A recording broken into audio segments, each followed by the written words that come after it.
হিজাব পরে দুর্গাপূজা উদ্বোধন করতে জানেন আর ভাতা দিয়ে হিন্দুদের ভোট ভাঙতে জানেন।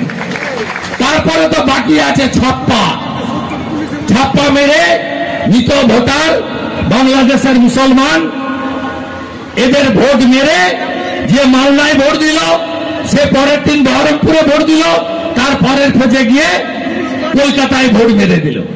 এই যে 8 দফা 9 দফার সুযোগ নিয়ে এই কাজটা উনি করছেন। তাই রাজস্থানে আমরা, হরিয়ানাতে আমরা যা বলেছি তাই করেছি। মহারাষ্ট্রে দেবেন্দ্র ফাডনবিস কদিন আগে ঝড় তুলে জিতেছেন। যারা স্নাতক গ্রাজুয়েট তারা যতক্ষণ না চাকরি পাচ্ছে মাসে 6,000 টাকা করে দিচ্ছে মহারাষ্ট্রের এনডিএ সরকার। মাধ্যমিক পাস যারা তাদের 4,000 টাকা করে বেকার ভাতা দিচ্ছে যতক্ষণ না তারা চাকরি পাচ্ছে। আর মহিলাদেরকে 2,000 টাকা করে দিচ্ছে। রেখা গুপ্তা দিল্লির মুখ্যমন্ত্রী 2,500 টাকা করে মহিলাদের দিচ্ছেন। তিনি সেখানে আর যা যা বলেছিলেন প্রত্যেকটা কাজই তার শুরু হয়ে গেছে। তাই আমরা যেমন প্রতিষ্ঠান বিরোধিতায় এই রাজ্যে নারী সুরক্ষার কথা বলবো, অনুপ্রবেশের কথা বলবো, জনবিন্যাস বদলে যাওয়ার কথা বলবো, সাথে সাথে আমরা নির্বাচনের সময় সংকল্প পত্রকে সাথে নিয়ে আমরা মানুষের দুয়ারে দুয়ারে যাব।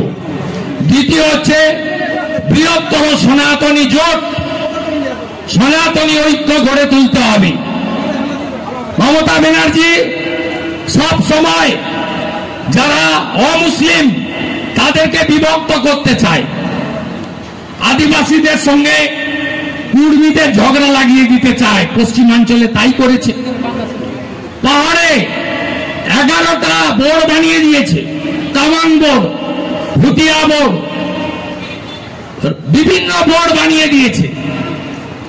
11টা বোর্ড, অর্থাৎ নেপালিরা যারা মূলত হিন্দু তাদেরকে বিভক্ত করে দাও। এখানেও আপনারা দেখবেন মুকুল বৈরাগীকে ছেড়ে দিয়েছে, আর বাকিটা বললাম না। কত রকমের ব্যবস্থা, রাজবংশীদেরকে বিভাজিত করো, বংশীবদন বর্মনকে সঙ্গে নিয়ে নমশূদ্রদের বিভাজিত করো। আবার বক্তৃতাতে বলে বিজেপি গুটকাখোরদের পার্টি, হিন্দি ভাষীদের পার্টি, গুজরাটিদের পার্টি। এই জিনিস করে বাঙালি এবং হিন্দি স্পিকিং। কেন? কখনো মমতা ব্যানার্জিকে বলতে শুনেছেন যে বাংলা ভাষী মুসলমান, উর্দু ভাষী মুসলমান? শুনেছেন? কখনো বলে দেওবন্দি পন্থী, বেরিলি পন্থী? বলে না। তাদেরকে বলে তোমরা সংখ্যালঘু, তোমরা মুসলমান, তোমরা এক থাকো, বিজেপিকে রুখতে হবে। আর আমাদের হিন্দুদেরকে বিভাজিত করতে চায়। সেই কারণেই যোগী আদিত্যনাথ হরিয়ানা এবং মহারাষ্ট্রের ভোটের সময় আওয়াজ তুলেছিলেন বাটেঙ্গে তো কাটেঙ্গে। সেই কারণে নরেন্দ্র মোদী আওয়াজ তুলেছেন এক রেহেগে তো সেফ রেহেগে। আমি আপনাদের কাছে আবেদন করব, গ্রামে গ্রামে শুধু বিজেপির বুথ কমিটি করলে হবে না, ধর্মরক্ষা কমিটি করুন। ধর্মরক্ষা কমিটি করতে হবে। ব্রাহ্মণ, ক্ষত্রিয়, বৈশ্য, শূদ্র, আদিবাসী সবাইকে একসঙ্গে নিয়ে জোট বাঁধতে হবে। জোট যদি না বাঁধেন তাহলে এরা আমাদের সনাতনীদের বিভাজনের সুযোগ নিয়ে ওদের বুথ দেখুন, মালতীপুর, হরিশ্চন্দ্রপুর, রতুয়া, কালিয়াচক, সুজাপুর, মানিকচকের একটা পোর্শন, বুথগুলো তাকিয়ে দেখুন। 21 সালে সিএকে এনআরসি বলে কি করেছিল? খেপিয়ে দিয়েছিল, ডিটেনশন ক্যাম্পে পাঠাবে। সিএ তো চালু হয়ে গেছে, ওটা তো এনআরসি ছিল না, ওটা তো কাউকে তাড়িয়ে দেওয়ার আইন নয়। ওটা বাংলাদেশ থেকে আসা হিন্দু, বৌদ্ধ, যারা ধর্মীয় সংখ্যালঘু ধর্ম রক্ষা করার জন্য পালিয়ে এসেছেন, তাদেরকে নাগরিকত্ব দেওয়া। 21 সালে ভুল বুঝিয়ে মুসলিম বুথগুলো বের করে দেখুন, এই গাজলে দেখুন 100টা ভোট পড়েছে, 99টা ওরা নিয়ে নিয়েছে। আপনি হিন্দু বুথ খুলে দেখুন, 100টা ভোট পড়েছে, বিজেপি 60টা, 62টা, 65টা পেয়েছে, ওরা 20টা, 25টা পেয়েছে, সিপিএম বা কংগ্রেস 5টা, 7টা পেয়ে গেছে। কেন আপনারা বিভাজিত হবেন? মুখ্যমন্ত্রী বলেন ধর্ম যার যার, উৎসব সবার। আর আমি বলি বিরোধী দল নেতা, 2,33,27,000 মানুষকে প্রতিনিধিত্ব করি, আমি বলি ধর্ম যার যার, রক্ষা করার দায়িত্ব তার তার। আমি গত 1 বছরের ইতিহাস বললে হিন্দুদের চোখ থেকে জল বেরোবে। মোথাবাড়ি ঢুকতে দেয়নি কাউকে, বেড়া লাগিয়ে রেখেছিল 9 কিলোমিটার দূরে। আমি হাইকোর্ট থেকে অর্ডার নিয়ে গ্রামে ঢুকেছি। আপনি মোথাবাড়ি বাজারে যান, 5টা হিন্দু দোকান পুড়িয়ে দিয়েছে, তার পাশে 3টা মুসলমানের দোকান হাত দেয়নি। তারপরে আবার 2টো হিন্দু দোকান পুড়িয়ে দিয়েছে, লুট করে নিয়েছে, তার পাশে আবার 7টা মুসলমানের দোকান হাত দেয়নি। কোন রাজ্যে বসবাস করছেন আপনারা? কোন রাজ্যে? কেন? ওখানে 30% হিন্দু, তাই গাজোয়ারি। আপনি বলছেন গাজলে এসে মোথাবাড়ির কথা বলছে, আরে আপনার অবস্থা তো 10 বছর পর তাই হবে। পাশের বাড়িতে আগুন লাগলে আপনার বাড়িতে আগুন আসতে কতক্ষণ? তারপরে দৃশ্য দেখলাম ধুলিয়ান শামশেরগঞ্জে, হরগোবিন্দ দাস, চন্দন দাস পশু কাটার তরোয়ালি দিয়ে কেটেছে। সিপিএম এর লোক সেলিম সাহেব, মীনাক্ষী বন্দ্রা এলেন, তারা কথা বলে চলে গেলেন। কি বলেছেন আমি জানি না। মমতা ব্যানার্জি লোক পাঠালেন, পুলিশ পাঠালেন টাকা দিয়ে। ওদের বাড়ির মেয়েরা বলল টাকা নেব না, বিচার চাই। মেরেছো তো তোমরা, কেন তোমার হাত থেকে টাকা নেব? সিপিএম এর লোক, আমি পৌঁছালাম, মমতা ব্যানার্জি বলেছিল 10 লাখ দেব। আমি বিজেপি থেকে চেক নিয়ে গেছি 10,01,000। আমার 2টো চেক ওরা নিল। আমি বললাম কেন নিলেন? আপনি তো সিপিএম করেন। আমি তো সিপিএম করি বলে আমাকে মারেনি, আমি হিন্দু বলে আমাকে মেরেছে। আর হিন্দুদের যদি কেউ রক্ষা করতে পারে তার নাম হলো নরেন্দ্র মোদী। তাই আমাদের টাকা বিন্দু 1। এই সরকার 14.5 বছর পেরিয়ে গেছে, ব্যাপক প্রতিষ্ঠান বিরোধিতা আছে রাজ্যে, অর্থাৎ আমরা নাই রাজ্যে পরিণত হয়েছি। একদিকে প্রতিশ্রুতি এবং প্রতিশ্রুতি ভঙ্গ, অন্যদিকে এই রাজ্যে এমন কোন সম্প্রদায়, এমন কোন শ্রেণী, এমন কোন এলাকা নেই যে এলাকা এই মুখ্যমন্ত্রী আর তার সরকারের দ্বারা অবহেলিত, বঞ্চিত এবং লাঞ্ছিত হয়েছেন। সম্মানীয় অজিত দাসও রয়েছেন, আমার মিস হয়ে গেছিল, ওবিসির সভাপতি, দাদাকেও শ্রদ্ধা জানাই। আমাদের এই প্রতিষ্ঠান বিরোধিতার মধ্যে 1 নম্বরে কি থাকবে? রাজ্যের অর্থনৈতিক অবস্থা। যখন এই সরকার সিপিএম এর কাছ থেকে দায়িত্ব নেয়, তখন রাজ্যে ঋণ ছিল 1,98,000 কোটি টাকা। শেষ যে 29,000 কোটি টাকা ঋণ নিল, তাতে এই রাজ্যের ঋণের পরিমাণ হল 7,76,000 কোটি টাকা।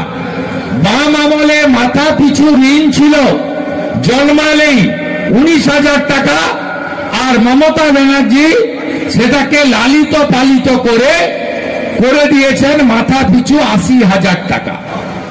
2011 সালে রাজ্যে 51টা নথিভুক্ত কর্ম বিনিয়োগ কেন্দ্র ছিল।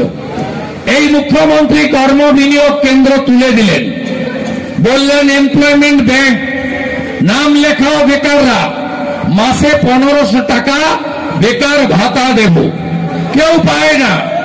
কর্ম বিনিয়োগ কেন্দ্র উঠে যাওয়ার ফলে বেকারের সংখ্যাও কেউ জানে না।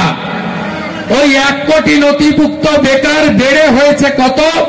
2,15,00,000। স্কুল বন্ধ হয়েছে কত? 14.5 বছরে আমি হিসাব দেব না, আমি শুধু 24-25-এর হিসাব দিচ্ছি। 8,200 primary, upper primary, high school পশ্চিম বাংলায় বন্ধ করেছেন মাননীয়া। শিক্ষার দরকার নেই, শিক্ষা হলে চেতনা বৃদ্ধি হয়, শিক্ষা হলে জ্ঞানের ব্যাপ্তি বৃদ্ধি হয়, আর শিক্ষা পেলে হয়ে গেলেই চাকরি দিতে হবে। তাই শিক্ষার দরকার নেই। কি ভয়াবহ অবস্থা! আমরা কলেজের গেট থেকে উঠে এসেছি, ছাত্র রাজনীতি করে কলেজের সিআরএ জিতে ছাত্র সংসদে জিএস হয়ে আপনি ভাবতে পারবেন 9,54,000 ভ্যাকেন্সি আছে স্নাতকে। গোটা রাজ্যে কত ভর্তি হয়েছে জানেন? ভর্তি হয়েছে মাত্র 3 লক্ষ। 6,54,000 উচ্চ মাধ্যমিক পাস করার পরে ফার্স্ট ইয়ারে অ্যাডমিশন নিল না। বাবা মা বলল পড়তে হবে না বাবু, পরিযায়ী শ্রমিক হয়ে চলে যা, নইলে মাঠে গিয়ে ধান রোপণ কর, ধান কাট, এখানে থাকার দরকার নেই, আমি খরচ দিয়ে তোকে পড়াতে পারবো না, কারণ মমতা তার ভাইপো যতদিন থাকবে তোর চাকরি এখানে হবে না। এই হচ্ছে বাংলার প্রকৃত অবস্থা। এই বাংলায় আপনি যদি কৃষি ক্ষেত্রে দেখেন, সেখানে কৃষকরা ধানের দাম পায় না, আলু চাষিরা আলুর দাম পায় না, সার কালোবাজারি। গোটা ভারতবর্ষে বিদ্যুৎ ফ্রি, যেটা আপনাদের আমাদের কৃষিজে বিদ্যুৎ ব্যবহার হয় পাম্পসেট, এখানে বিদ্যুৎ 8 টাকা করে মিটারে নেয়। পেট্রোল ডিজেলের চালিত পাম্পে বহু রাজ্যে উত্তরপ্রদেশ সহ হরিয়ানা সহ ভর্তুকি দেয় সরকার, এখানে সেসব সুযোগ নেই। কৃষকরা ধ্বংসের পথে যাচ্ছে। পরিযায়ী শ্রমিক কত দাম রেখে গেছিল? 5,20,000, ইনি করেছেন 60 লক্ষ পরিযায়ী শ্রমিক। ব্যাপক প্রতিষ্ঠার বিরোধিতা রয়েছে এই রাজ্যে। এই প্রতিষ্ঠার বিরোধিতার হাওয়াকে ঘূর্ণিঝড়ে পরিণত করতে হবে। মালদা জেলার মানুষ তৃণমূলকে এবং মমতা ব্যানার্জিকে ঘৃণা করে। আমি একটা সময় তৃণমূলের সঙ্গে ছিলাম, এই জেলার রাজনীতি আমি জানি। মমতা বন্দ্যোপাধ্যায়কে লোক পছন্দ করে না। 16 সালেও বিধানসভায় 12-0 করেছিল। এবারেও লোকসভা ভোটের হিসাব দেখবেন, 6টা সিটে এগিয়ে আছে বিজেপি, 6টা সিটে এগিয়ে আছে বাম কংগ্রেস জোট, তৃণমূল 0। একটা সিটেও লিড পায়নি, এক হরিশ্চন্দ্রপুরেও লিড নেই। ওই যে বড় বড় কথা বলে না, আমার গাড়ির দরজা খুলতো, ওর নাম আমি মুখে আনবো না, ও বেটা আরএসপি করতো। আমার গাড়ির দরজা খোলা আর আমাকে প্রণাম করা ওর ডিউটি ছিল, মালতীপুরের এমএলএ। আমি আজকে বলে গেলাম, ওখানে তো 75% মুসলিম ভোট। লোকসভাতেও লিড হয়নি, লোকসভাতে ওখানে জোট লিড পেয়েছে। এবারে দেখবেন 6 মাস পরে ওই বেটা প্রাক্তন এমএলএ প্যাড নিয়ে ঘুরবে, আর বিজেপি সরকার এলে 2 দিনের মধ্যে এই বেটাকে জেলে ঢোকাবো, 2 দিনের মধ্যে জেলে ঢোকাবো। ওর বড় বড় ভাষণ, মালদায় এলে ঠ্যাং ভেঙে দিব। আর এটা মালদাই গাজল। প্রতাপদা মিটিং করুন না, আমি মালতীপুরে জালালপুরে গিয়ে মিটিং করে আসতে পারি, আমাকে শেখাবেন না।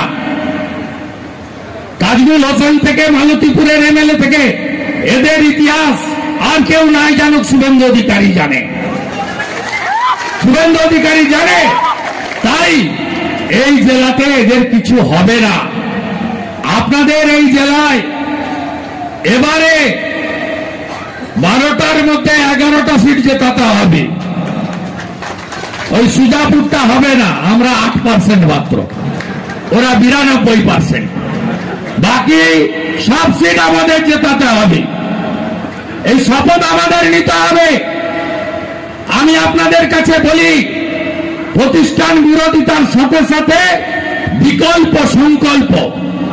ঠিক ভোট ঘোষণা হলে ভারতীয় জনতা পার্টির জাতীয় নেতারা কলকাতায় এসে আমাদেরকে পাশে বসিয়ে সংকল্পপত্র দিয়ে যাবেন। 1.5 বছরে যে যে রাজ্যে ভোট হয়েছে, 1-2টি রাজ্য ছাড়া, তেলেঙ্গানা ঝাড়খণ্ড ছাড়া সব রাজ্যে বিজেপি জিতেছে। রাজস্থানে কংগ্রেস ছিল, বিজেপি জিতেছে। ছত্তিশগড়ে কংগ্রেস ছিল, বিজেপি জিতেছে। দিল্লিতে আপ ছিল, বিজেপি জিতেছে। অসংখ্য উদাহরণ রয়েছে। প্রত্যেকটা রাজ্যে আপনারা দেখবেন বিজেপি তার সংকল্প পত্র যে দিয়েছিল পূরণ করেছে কিনা। একে ছত্তিশগড় বলি, কি বলেছিলেন অমিত শাহজি সংকল্প পত্র ঘোষণার সময়? বলেছিলেন 3100 টাকা কুইন্টাল ধান কিনবে রাজ্য সরকার, কিনেছে।